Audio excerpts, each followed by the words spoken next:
Welcome back. Thanks for staying tuned into Power Breakfast on CNBC TV18. Now getting you those latest updates and especially those Trump-related updates and developments that we have overnight. Dia is joining in with us in a special segment, Trump Watch. Dia, over to you.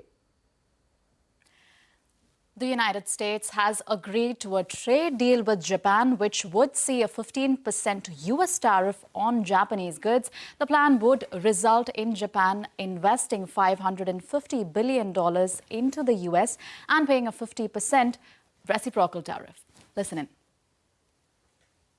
I just signed the largest trade deal in history, I think maybe the largest deal in history, with Japan. And that was done with Japan. They had their top people here, and we worked on it long and hard, and it's a great deal for everybody. I always say it has to be great for everybody. It's a great deal.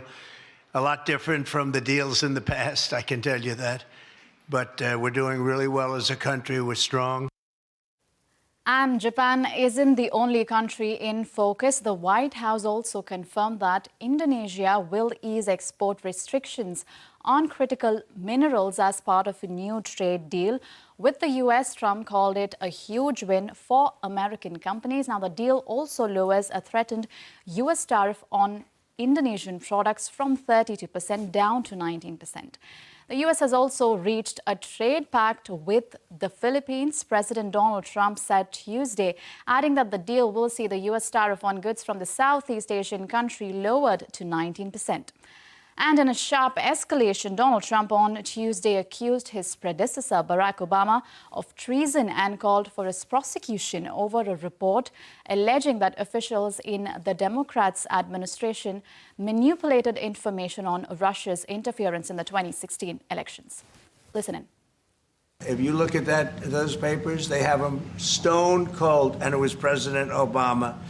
It wasn't lots of people all over the place. It was them, too. But the leader of the gang was President Obama, Barack Hussein Obama. Have you heard of him? And except for the fact that he gets shielded by the press for his entire life, that's the one they... Look, he's guilty. It's not a question... You know, I like to say, let's give it time. It's there. He's guilty. This was treason. This was every word you can think of. They tried to steal the election. They tried to obfuscate the election. They did things that nobody's ever even imagined, even in other countries. Moving on, the U.S. announced it will officially withdraw from UNESCO, the United Nations Cultural and Education Agency. Now, the move, according to officials, comes in protest of what Washington describes as an anti-Israel bias and the promotion of divisive causes.